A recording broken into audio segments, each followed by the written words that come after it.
Mais aussi, vous portez la crosse avec moi d'une certaine manière. Pourquoi porter cette crosse avec moi?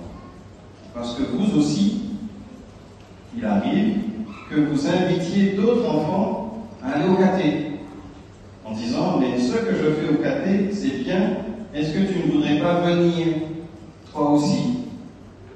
Et j'ai bien aimé le mot d'accueil, qui a été dit, je voudrais bien l'avoir à la fin, qui disait bien que le pèlerin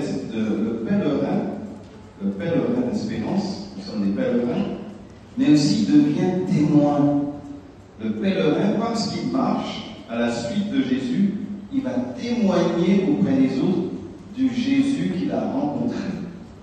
Et donc votre mission, les enfants, c'est de témoigner, les adolescents, les plus grands, de témoigner auprès des autres de qui est Jésus pour vous.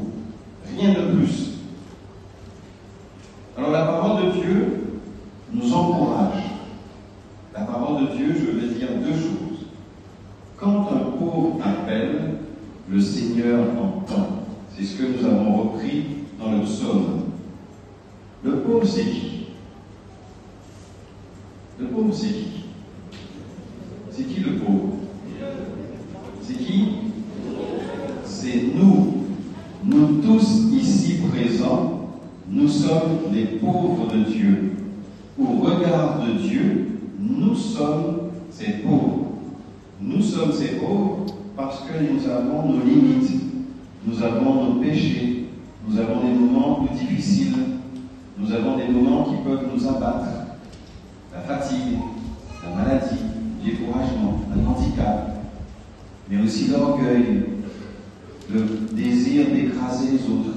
Ça fait de nous tout ça des pauvres aux yeux de Dieu. Et la différence pour nous chrétiens, c'est de reconnaître auprès de Dieu que nous sommes des pauvres et lui dire, Seigneur, je crie vers toi parce que ma pauvreté, quelquefois, m'empêche d'avancer. Ma pauvreté m'empêche de faire ce que je voudrais faire de bien.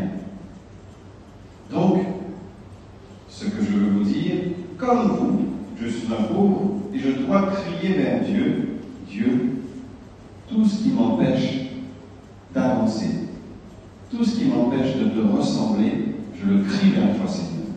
D'accord? Donc, n'hésitez pas, adultes, parents, les parents, vous avez témoigné tout à l'heure, et il est vrai qu'on avait de l'émotion aussi de dire que quelquefois, c'est pas facile. Et donc, on a besoin de crier cela vers Dieu. La deuxième chose que je veux dire, l'évangile que l'on vient d'entendre. Ça va un peu dans le sens du psaume. Dieu a envoyé son Fils dans le monde, non pas pour juger le monde, mais pour que par lui le monde soit sauvé. Dieu, dans son amour, nous donne Jésus. Et s'il nous donne Jésus, c'est pour nous sauver. Mais en fait, ça ne demande qu'une chose, que nous puissions croire, la foi. Si je suis pèlerin, c'est que je crois que Dieu peut me sauver. Si je marche avec les autres, si je marche avec Dieu, c'est que je crois qu'il peut me sauver. Dieu me donne Jésus-Christ. En me donnant Jésus-Christ, Dieu me dit, Jésus peut te sauver. Mais il ne demande qu'une chose, que tu crois en Jésus.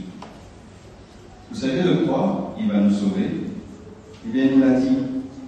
L'homme qui préfère les ténèbres à la lumière, il préfère ce qui n'est pas beau et ce qui n'est pas bien.